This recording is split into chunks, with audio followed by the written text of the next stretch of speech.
नारायणेन स्वयं पार्थाय प्रबोधितां भगवतीं गीतां प्रणमामि। आगे आगे लगा नवमी संशय श्लोक में तो अनुसंधान में आया है। भगवान ने कहा, भगवान की प्रवृत्ति है गीता, हमारी नहीं है। हम तो उनकी कमाई खा रहे हैं, उनके सेवक हैं, जहाँ नौकरी करेंगे वहीं तो खाएंगे ना, उनकी सेवा करें तो उन्हीं के पास से खाएंगे। तो किसको गीता नहीं देनी चाहिए ये जानेंगे तो पता चलेगा कि हम किस लायक बने गीता प्राप्त हो हमें। पहले पता क्या चले किसको किसको गीता नहीं देनी चाहिए, तो फिर पता चलेगा ये अवगुण तो हमारे अंदर भी है, उसको दूर करो, गीता के लायक बनो।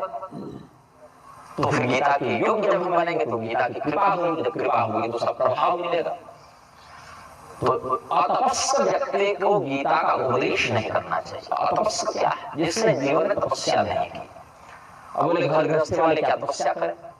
भगवान ने कहा 17वें अध्याय में इसका समाधान दे चुके हैं। इतना तो अंतिम में हुआ है ना, तो 18वें अध्याय के आखिर में कहा जाकर भगवान जब सब उपदेश दे लिए तब बताया कि जो हमने तुमको बताया अर्जुन वो किसी ऐसे व्यक्ति को मत दे देना जो तपस्वी ना हो।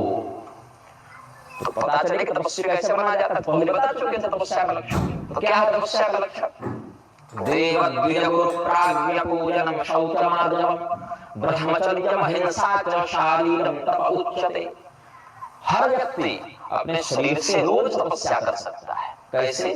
देव द्विज गुरु प्राज्ञ पूजनम, देवताओं की पूजा करो। साईं बाबा देवता नहीं आते बता दें भाई। देवता मतलब कर्म के फल को प्रदान करने के लिए शास्त्र में जिन शक्तियों का निरूपण किया गया वो देवता होते हैं। उससे प्रहलाद जी भी आ जाएंगे, राक्षस प्रहलाद जी, राहु के तो क्या राक्षस है, लेकिन देवता की श्रेणी में आ जाएंगे क्योंकि कर्म फल प्रदान करने का सामर्थ्य है, उनके यजता विधान प्राप्त होता है उसमें। इसलिए तो देवता की पूजा, जिससे पहले तो आपके कुल देवता है, कुल देवता की संतुष्टि के अनंतर अन्य देवाश्रय का विधान है।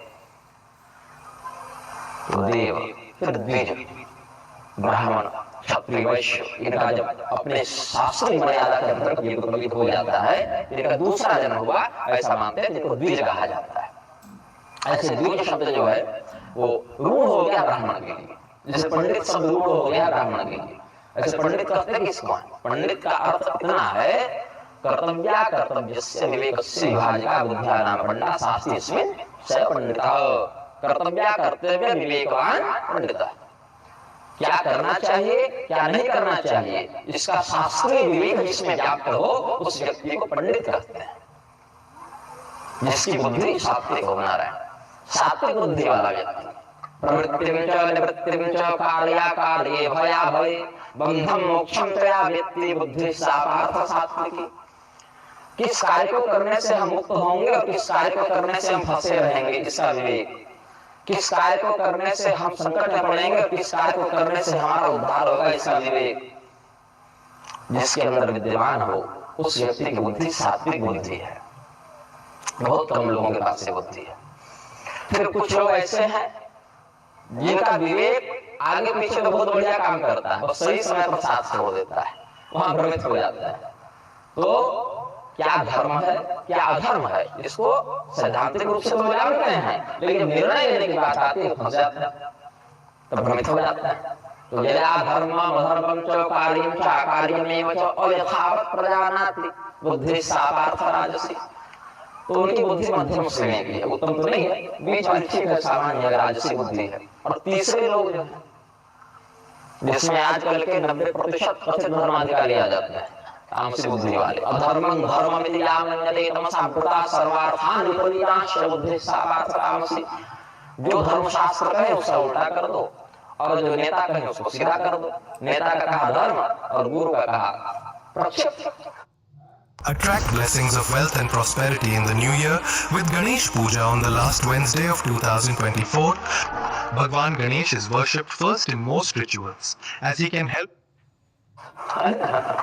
ये जो कर दे वो तामसी बुद्धि वाला व्यक्ति। परसों मेरे भाई से मेरी बात हो रही थी, छोटे भाई से।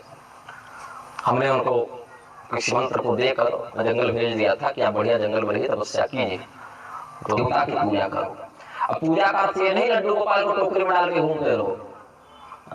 मुलुक पीठ वाले हैं ना राजेंद्र दास जी महाराज, उन्होंने बड़ा सुंदर इस पर कहा था कि ये लड्डू गोपाल को टकुरी में लेके तमाशा बनाए घुमाते होटल होटल, बहुत गलत है ये। शास्त्रीय वाणी किसी के मुख से निकले हम मुखर होकर समर्थन करते हैं, अन्यथा मुखर होकर विरोध भी करते हैं। इसीलिए हम कुख्यात या विख्यात जो मान लीजिए आप, तो बड़ा सुंदर उन्होंने कहा। अब फैशन बना दिया हम भक्त हैं, ठीक है आप भक्त हैं, आपने मान लिया, आप मानिए आप प्रधानमंत्री, हमको क्या उससे, मान लीजिए राष्ट्रपति है, प्रधानमंत्री देवराजेंद्र है, आपके मानने से आपकी मान्यता नहीं हो जाएगी, है ना। आप किसी को अपना पुत्र मान ले, पिता मान ले, पति मान ले, पत्नी मान ले, उससे क्या होता है, उसकी शास्त्रीय मान्यता नहीं होगी ना। शास्त्रीय मान्यता उसी की है जिसको भगवान अपना भक्त मान ले। आप कहिए कि हम गूगल के मालिक हैं, हम ही फेसबुक के मालिक हैं, ऐसा नहीं होगा ना। वहां की स्वीकृति भी दूसरों को होनी चाहिए। भगवान यदि कहें कि हाँ तुम मेरे भक्त हो, तब आप उनके भक्त हुए। गीता के 12वें अध्याय में भगवान ने लक्षण बताए, यो मद भक्त समे प्रिय हो, ऐसे ऐसे लक्षणों वाला जो व्यक्ति वह मेरा भक्त है, वह मेरा प्रिय है। वो बहाली होगी तो वहां बताया जाएगा ना, ये आपकी अर्हता है, यह योग्यता है, यह लक्षण है आपके, उसमें भी स्तर कौन सा है आपका। जो सामान्य भक्त है, भागवत में आप नेमी विश्व संवाद देखिए, सामान्य भक्त क्या है, भगवान की पूजा करेगा फिर पड़ोसी को गाली देगा, तो भक्त तो है वो भी, लेकिन वो कच्चा भक्त है, सच्चा भक्त नहीं है। कच्चा भक्त और सच्चा भक्त अलग है ना। और फिर मध्यम कोटि के भक्त में सज्जन लोग आ जाते हैं, प्रेम मैत्री की अपेक्षा 4 प्रकार का व्यवहार करते हैं।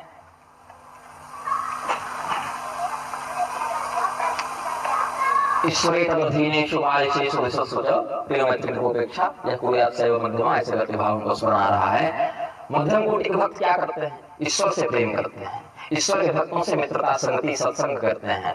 ईश्वर के प्रति जिनकी श्रद्धा तो है लेकिन मूर्ख है, अज्ञानी है, उन पर कृपा करके उनको भगवान की ओर जोड़ते हैं। और जो भगवान से घृणा करे, द्वेष करे, उसकी संगति से दूर रहते हैं, उसकी उपेक्षा कर देते हैं। ये 4 व्यवहार 4 स्थान पर, ईश्वर से प्रेम, संतों की संगति, मूर्खों पर कृपा और दुष्टों से दूरी, ये 4 प्रकार का व्यवहार मध्यम कोटि के भक्त करते हैं। उत्तम कोटि के भक्त इतना सोचते ही नहीं कि कौन अच्छा है, कौन बुरा है, कौन शत्रु है, कौन मित्र है। भगवान है, ठीक है, भगवान तो निष्ठा से लेकर अमृत सर्वत्र है, तो भगवान समझे जैसा संसार उसका लावे, हमारा काम भगवान की सेवा करना है, इसका प्रबंध नहीं करना। तो ये उत्तम भक्त हो गए। वासुदेव सर्वमिति स महात्मा सुदुर्लभ, दुर्लभ नहीं सुदुर्लभ, दुर्लभों में भी दुर्लभ है यह महात्मा जो सर्वत्र भगवत दर्शन करे। ऐसे संत का, ऐसे द्विज का, ऐसे प्राज्ञ का, ऐसे गुरु का पूजन करो। पूजन का अर्थ ये नहीं कि पैर धो दो और तिलक चंदन कर दो, वो तो एक औपचारिकता है, बाह्य शिष्टाचार है।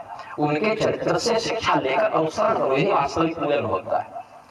केवल बाहर से धूप बत्ती करने महाराज जी महाराज जी महाराज जी, महाराज का ज्ञान का कुछ उपयोग नहीं हो रहा है, महाराज जी हो रहा है, क्या फायदा होगा, क्या लाभ होगा उससे। तो प्राज्ञ पूजनम शौचमार्जव, शौचाचार, शौच निष्ठा मलमूत्र परित्याग को नहीं कहते, शौच शब्द कहते हैं पवित्रता को। उसके 2 प्रकार, बहिशौच अंतःशौच। बहिशौच में मलमूत्र का परित्याग, स्नान आचमन ये सब हो गया। अंतःशौच में मन की शुद्धि, निर्मलता, भूत शुद्धि, ये सब नाड़ी शोधन इत्यादि हो गया। तो ये सब 2 प्रकार की जो पवित्रता है, मानसिक पवित्रता, शारीरिक पवित्रता। अब लोग कहते हैं मन चंगा तो कठौती में गंगा, शरीर तुम्हारा चंगा हो नहीं रहा, मन पहले चंगा हो गया।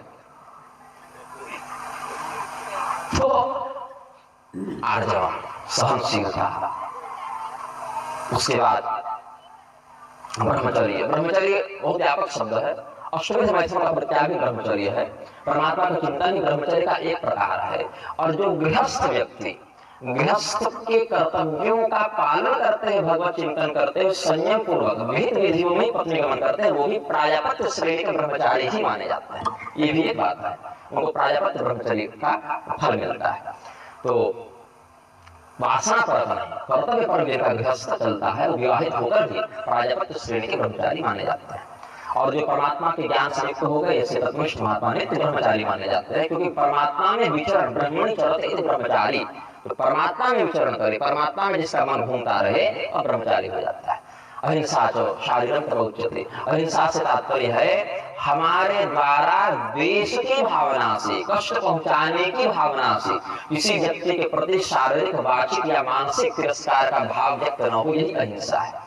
अहिंसा का अर्थ नहीं केवल मारना पीटना बंद कर दो, गाली देना भी हिंसा ही है, वो अहिंसा नहीं कहलाएगी। आप किसी को नहीं मार रहे हैं, गाली दे रहे हैं, वो भी एक प्रकार की हिंसा ही मानी जाएगी। अहिंसा वह है तिरस्कार की बुद्धि से, घृणा की बुद्धि से, सामने वाले का अहित करने की इच्छा से यदि आपने वाणी, मन या क्रिया का प्रयोग किया, वह हिंसा है। इसका वैपरीत्य अहिंसा है। अनुग्राहात्मिका वृत्ति अहिंसा है। किसी पर कृपा करने के लिए कोई कार्य कर रहे हैं, चाहे पेट फाड़ दीजिए, डॉक्टर है, ऑपरेशन करना है, पेट तो फाड़ेंगे, तो क्या है वो, हिंसा ही अहिंसा है? अहिंसा ही है वह, क्योंकि आपकी वृत्ति अनुग्राहिका है, कृपा करने के लिए आप विधान से, ताकि अभी अगर छोड़ दे इसको तो मर जाएगा। इसका मार्ग पेट फाड़ कर ही सुधारा जा